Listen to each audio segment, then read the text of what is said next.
អ្នកគ្រូបន្ទាប់ពីប្រាយយុទ្ធសាស្ត្រស៊ើបអង្កេតមើលឃើញហើយក៏ភ្ញាក់ផ្អើលលឿនមើលថាពិតជាស័ក្តិសមជាសិស្សចោមសៀតរបស់ខ្លួនមែនអ្នកខ្លាំងកម្រិតសេនក៏ដោយក៏នៅតែវាយដាក់ឡើងស្រែករ៉ូម៉ែរ៉ូអូឈូសៀវក៏លោតទៅបន្ថែមដើម្បីបញ្ចប់ជីវិតវាប៉ុន្តែក៏មានអាវុធទើបមួយមិនដឹងជាចេញពីបន្លោះណានោះទេម្រងគ្រប់គ្នាឃើញថាចំហាយកម្លាំងធាតុក៏ដឹងថាជាអាវុធទើបកម្រិត Emperor នោះឈូសៀវវិញក៏នៅតែញញឹមហើយដៀលនៅវិញ្ញាណរបស់អាវុធទើបមួយនេះបើទោះបីជាវាមានចំហាយកម្លាំងធាតុរបស់អធិរាជបិសាចក៏ដោយបិសាចមុខមកប៉ាន់វិញគិតថាខ្លួនមានព្រៀបក៏ចាប់ផ្ដើមនិយាយឌឺជាមួយនឹងតងពលឹងមួយនេះជួយអញមិនបាច់និយាយត្រឹមអាល្អិតអីនោះទេគ្រប់គ្នានៅកន្លែងនេះគ្មានអាណាគេអាចសម្លាប់អញបានឡើយហើយសប្បាយចិត្តមិនទាន់បានប្រមាណផងក៏ស្រាប់តែមេប៉ថៃស៊ូ teleport ចូលមកភ្លេតឈូសៀវក៏សរសើរព្រឹត្តិកម្មមកថានាងធ្វើការបានល្អមែនមកភ្លេតសោះក៏អញ្ជើញមេប៉បានមកដល់បាត់ឯបិសាចមុខមកប៉ាន់វិញគឺធ្វើមុខលឹងជូដឹងថាខ្លួនគ្រាន់តែជាស្បៃក្តោបប៉ុណ្ណោះនៅចំពោះមុខមេប៉ថៃស៊ូតែក៏សំណាងផងដែរក៏ស្រាប់តែសំលេងជីយន់ចេញមកនិយាយកាន់ជើងទៅកាន់គេហើយម៉េចមេប៉ថៃស៊ូចង់ទៅប៊ូលីអ្នកទន់ខ្សោយមែននិយាយរួចក៏បង្ហាញខ្លួនជាមួយនឹងដំបងលើស្មាមេប៉ក៏ចោទសួរទៅវិញថា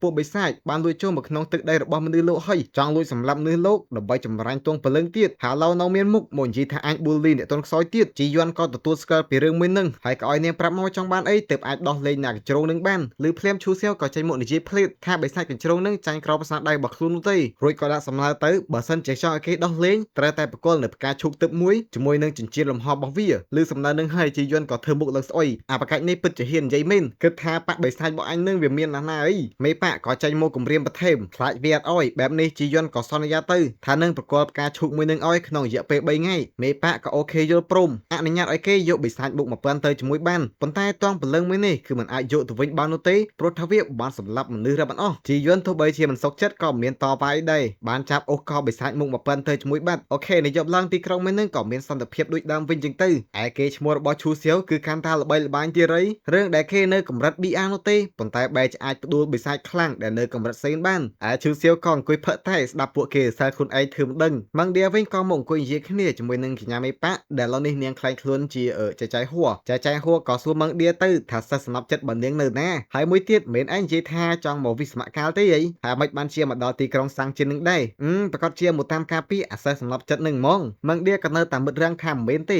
នាងគ្រាន់តែចៃដន្យធ្វើដំណើរឆ្លងកាត់កន្លែងនឹងប៉ុណ្ណោះចែហួរក៏ដឹងពីចរិតនាងដែរមិនបានសួរដេញដោលឡើយម៉ងឌៀក៏នៅឃើញសួរថាមិនបានជានាងមិនត្រឡប់ទៅកាន់ប៉ាវិញទៀតចែហួរក៏យកលេសដែលទៅថាទៅវិញក៏មិនមានអីធ្វើដដែលនឹងអញ្ចឹងក៏ចង់ដើរលេងពីសមការនៅកន្លែងនេះដូចគ្នាឬហើយម៉ងឌៀក៏រាំងភ្ញាក់ធ្វើឲ្យមេប៉ាក៏សួរទៅមិនអត់ស្វាគមន៍នាងទេមែនហើយភ្លាមឈូសៀវក៏ដើរមកដល់លមមចែហួរក្រៅឃើញក៏ទៅទទួលភ្លេតហើយអ្នកទាំងពីរក៏រាក់ទាក់គ្នាយ៉ាងស្និទ្ធស្នាលធ្វើឲ្យអ្នកគ្រូនឹងបើកភ្នែកធំតែម្ដងឆ្ងល់ថាពីរអ្នកនឹងស្គាល់គ្នាពីអង្កលហើយចែហួរដឹងខ្លួនក៏ប្រាប់គេកុំឲ្យដៃដល់ពេកគ្រូបើឯងកំពុងតែស្រឡឹងឯឈូសៀវគឺមានខ្លាចអីមិនតិចថែមទាំងសុំអ្នកគ្រូទៅដើរលេងជាមួយចែហួរទៀតផងមិនត្រឹមតែប៉ុណ្ណោះក៏ចង់ប្រមូលនាងទៅជាមួយគ្នាហើយដូចយើងដឹងចឹងអ្នកគ្រូគឺមាត់រឹងមែនទែនឆ្លើយថាអត់ទៅទេតែឈូសៀវក៏មិនមានចេះចោលអីដែរអូខេអ្នកគ្រូឯងសម្រាប់មុនសិនទៅចឹងខ្ញុំសុំទៅដើរលេងសិនហើយឃើញបែបនេះគឺនាងមួម៉ៅខ្លាំងមែនទែនអាសិស្សចោលមិនសៀតនេះហ៊ានថ្លើមធំទៅញ៉ែដយទាំងមេប៉ាទៀតមិនត្រឹមតែប៉ុណ្ណោះក៏ទៅខឹងជាមួយមេប៉ាអាយុប៉ុណ្្នឹងហើយមកតាកសើបើនាងទៀតអ្នកទាំងពីរចេញមកដល់ខាងក្រៅក៏នឹមគ្នាដេតក្នុងទីក្រុងចឹងទ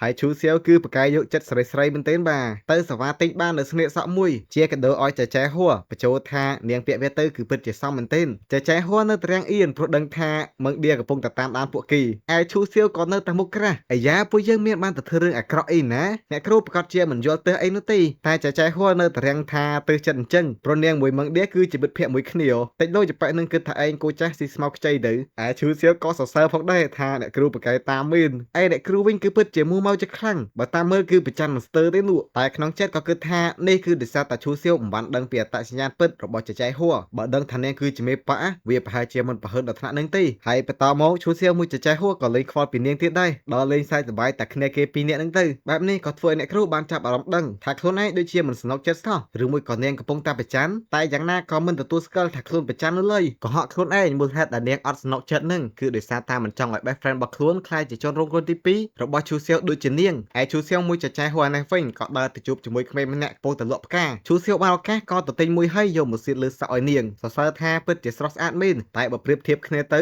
ៅចែឯងស្អាតជាងផ្កានឹងទៀតមេប៉ាអឹងអៀនអ្នកគ្រូនៅតែតាមដានចឹងលឿនមើលថាខ្ពើមកពាក្យថោកទាបអញ្ចឹងក៏វានិយាយរួចដែរតែការពិតគឺចំណែននោះទេព្រោះឈូសៀវអត់ដែលនិយាយពាក្យនឹងដាក់នាងក៏បន្ទាប់មកពួកគេទាំងពីរនាក់ក៏ដើរចូលទៅកន្លែងភោជនីយដ្ឋានមួយហើយមេប៉ាក៏ឆ្លៀតផ្ញើសារសលេងប្រាប់ទៅកាន់ម៉ងឌៀកុំឲ្យនាងយល់ច្រឡំអីពួកយើងគ្រាន់តែរឹបអានគ្នាជាបងប្អូនធឿប៉ុណ្ណោះហើយក៏ឲ្យយោបល់ថានាងគ គួរតែត្រឡប់ទៅវិញសិនទៅគឺមិនបាច់បារម្ភពីសុវត្ថិភាពរបស់គេឡើយលឺហើយម៉ងឌៀគឺហួចចិត្តមែនទែនបាទស្អីគេដើរកាន់ដៃគ្នាឲ្យអបគ្នាទៀតមកនិយាយថាប្អូនធឿឃើញទឹកមុខនាងមិនស្រួលមេប៉ាក់ក៏បារម្ភសួរថាអត់អីណាយម៉ងឌៀក៏មិនហ៊ានឆ្លើយការពិតអីដែរយកលេសនេះលេសនោះឆ្លើយថាអីទេនឹងថែមទាំងកុហកមេប៉ាក់ថានាងត្រឡប់ទៅវិញមុននេះប៉ុន្តែការពិតគឺនៅតែតាមដានអញ្ចឹងមើលអាបងប្អូនធឿពីរនាក់នេះចង់ធ្វើអីទៀតមកដល់កន្លែងអង្គុយឈូសៀវក៏ចាក់តែចាក់អីឲ្យនាងផឹកចឹងទៅរួចតអបនាងយ៉ាងស្វីតអរគុណដែលបានធ្វើដំណើររឹបប៉ាន់ម៉ែមកជួបជាមួយគេអញ្ចឹងណាហើយក៏ចាប់ផ្ដើមប្រតិបត្តិការអនទៅថើបនាងរាវនេះរាវនោះចឹងទៅធ្វើឲ្យអ្នកគ្រូមួម៉ៅមែនទេអើយមើលដៃអាប្រកាច់ហ្នឹងឯឈូសៀវក៏ឆ្ងល់ថាអ្នកគ្រូកើតអីហ្នឹងមើលទៅនាងដូចជានៅមិនសុខសោះហើយនៅពេលហ្នឹងទៀតសោតក៏ស្រាប់តែមានគេប្រកាសថាថ្ងៃស្អែកគឺមានការដាក់លក់ដេញថ្លៃចែហួរឃើញរបស់ទី1ហើយក៏សរសើរផងដែរថាវាមានតម្លៃគួរសមឯឈូសៀវគឺចាប់អារម្មណ៍ជាមួយនឹងរបស់ទី2ព្រោះវាស្តៀងគ្នាជាមួយបំណែកវត្ថុទឹករបស់គេបែបនេះក៏មានកម្រងថានឹងយកឲ្យបានចែហួរចាប់អារម្មណ៍ពីទឹកមុខរបស់ឈូសៀវក៏សួរទៅថាការដាក់ដេញថ្លៃតូចតាចអញ្ចឹងមានរបស់ដែលចូលក្នុងខ្សែភ្នែករបស់គេដែរមែនឈូសៀវចាប់ដៃរបស់នាងថើបហើយតបថាចែឯងពិតជាសំណាងរបស់ខ្ញុំមែនដល់លេងធម្មតាសោះក៏អាចជួបមួយរបស់ដែលខ្ញុំត្រូវការអញ្ចឹងក៏ប្របួននាងទៅចូលរួមការដាក់ដេញថ្លៃជាមួយគ្នាមេផាក់ក៏មិនបានប្រកែកទេអូខេភ្លាមចាញ់ពីកន្លែងនឹងមកឈូសៀវក៏ចង់នាំនាងទៅមើលរឿងម្ដងចែហួរក៏ឆ្ងល់ថារឿងនឹងគឺជាសម្ដីគេឈូសៀវអត់ប្រាប់ឡើយឲ្យនាងចាំតែមើលទៅចេញមកដល់ខាងក្រៅក៏ឃើញបងឌៀកំពុងតាសម្ដែងធ្វើជាទិញកែវចែហួរក៏សួរទៅថារឿងតូចតាចអញ្ចឹងចាំបាច់ឲ្យម្ចាស់កម្ពុជាភ្នំយន្តសៀចេញមកទិញដោយខ្លួនឯងទៅអីប្រែតាកូនសិស្សទៅទិញក៏បានដែរលឺនាងហៅខ្លួនថាម្ចាស់កម្ពុជាភ្នំអញ្ចឹង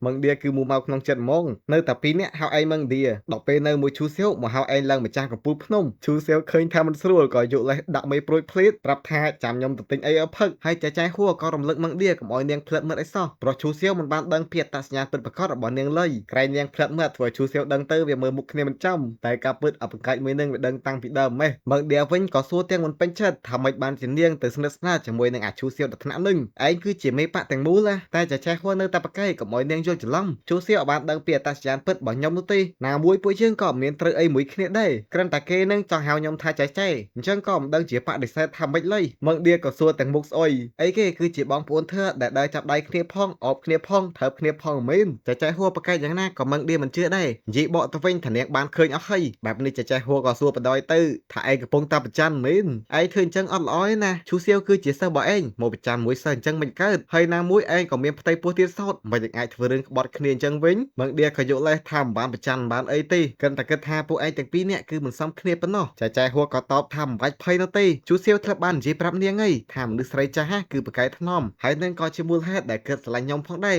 ឬភ្លាមម៉ងឌៀមូមកផ្លេតចុយវានិយាយពាក្យនឹងដាក់ឯងផងចែហួរក៏បញ្ញាប់ស្រែកប្រាប់កុំឲ្យនាងរំជួលចិត្តពេកមើលពួកយើងសុទ្ធតែជាអ្នកហ្វឹកហាត់ដូចគ្នាអាយុខុសគ្នាតិចតួចអីហ្នឹងគឺមិនមែនជាបញ្ហាឡើយណាមួយឈូសៀវក៏គ្មានប្រពន្ធខ្ញុំវិញក៏គ្មានប្តីអញ្ចឹងមិនបានជាមិនសមគ្នាឬហើយម៉ងឌៀក៏លិនមិត្តទាំងហួសចិត្តចុំអញខំទុកឯងជា best friend ណារីឯឯងវិញបែរជាចង់ធ្វើប្រពន្ធរបស់កូនសិស្សរបស់អញពួកគេប៊ីសតាមនឹងវាយគ្នាទៅហើយឈូសៀវក៏មកដល់ល្មមយកតែដែលខ្លួនខំរត់ទៅទិញមកឲ្យអ្នកទាំងពីរហើយពួកគេទាំងពីរហ្នឹងដូចជាមើលមុខគ្នាមិនត្រូវទេបាទហើយដើម្បីកុំឲ្យស្ថានភាពតានតឹងខ្លាំងពេកចែហួរក៏ឲ្យយោបល់ទៅថាប្រពន្ធម្ចាស់កម្ពុជាភ្នំយន្តសៀទៅជាមួយពួកគេដែរឈូសៀវក៏ឆ្លើយយល់ព្រមជាមួយនឹងលួចសរសើរនាងក្នុងចិត្តចែហួរពិតជាប្រកែកយល់ចិត្តគេមែនរួចមកពួកគេក៏នាំគ្នាមកមើលអារឿងប្រភេទបុរាណបែបនេះខ្ញុំអត់ស្គាល់ទេអត់ដឹងថានឹងថាម៉េចផងហើយចៃដល់នោះគឺពួកគេកំពុងតែសម្ដែងអំពីរឿងព្រេងនិទានរបស់មេប៉ាក់ថៃស៊ូនឹងហ្មងឈូសៀវក៏ឆ្ងល់ថាពេលដែលនាងមើលរឿងខ្លួនឯងអញ្ចឹងមិនដឹងជាមានអារម្មណ៍ម៉េចទេហើយគេឈ្មោះរបស់នាងក្នុងពិភពមនុស្សលោកគឺពិតជាល្បីល្បាញមែនទែនណាគេក៏ស្គាល់ដែរព្រោះជាអ្នកការពារមនុស្សលោកទាំងមូលឯឈូសៀវក៏ធ្វើជាសរសើរថាមេប៉ាក់គឺពិតជាខ្លាំងគ្មានគូប្រៀបមែនមើលមកសន្ទុះគេក៏និយាយពីការមើលឃើញរបស់ខ្លួនថារឿងប្រភេទនេះគឺមិនអាចចាត់ទុកបានថាជារឿងនោះទ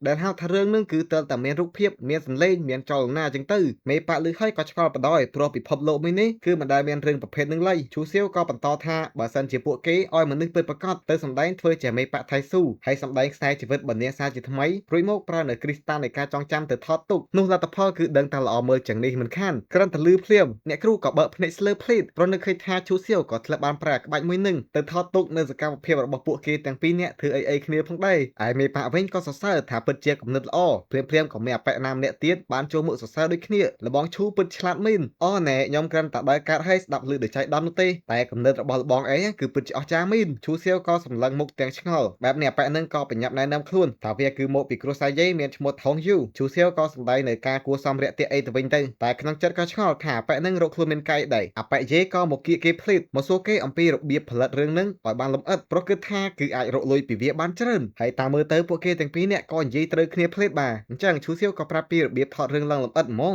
គឺយើងមើលតែទឹកមុខបពុះវាទៅក៏ដឹងដែរថាប្រកាសជាថតរឿងត្រង់សេមខាន់ឯស្រីស្រីនេះវិញមើលមិនយល់ទេដឹងថាវរាំងអាចកំបាំងអញ្ចឹងលួយម្យ៉ាងដែរណូអូខេបន្ទាប់ពីដើរលេងអីអស់ចិត្តហើយក៏ត្រឡប់មកកាន់បន្ទប់វិញឯឈូសៀវក៏ហៅឈ្មោះចែចែហួរតែបាននិយាយអីផងក៏ត្រូវបានអ្នកគ្រូគម្រាមឲ្យគេកុំធ្វើអីផ្ដេសផ្ដាសសោះដេញគេឲ្យត្រឡប់ទៅវិញជាមួយនាងដាច់ខាតហ្មងបែបនេះឈូសៀវក៏ស្ដាប់តាមទៅដូរពាក្យសម្ដីថាចែចែហួរឥឡូវវាយប់អីអញ្ចឹងចែចែឯងគួរតែត្រឡប់ទៅវិញសម្រាប់មុនទៅនិយាយលាគ្នាអីអស់រួចនាងក៏ដើរត្រឡប់ទៅវិញទាំងមុខក្រហមហើយក៏ចាប់ផ្ដើមកើតថាបើសិនជានាងជាមួយឈូសៀវខ្លាចជាប្តីប្រពន្ធមួយគ្នាមេណាតើគូហៅម៉ងឌៀដែលជា best friend របស់នាងថាម៉េចហៅម៉ងឌៀដដែលឬក៏ហៅថាអ្នកគ្រូដែលអូខេបាទអស្ចារ្យមែនទែនបាច់ភ័យឲ្យដឹងហៅថាចែចែដែលទេព្រោះម៉ងឌៀក៏ជាប្រពន្ធរបស់ឈូសៀវដែរនឹង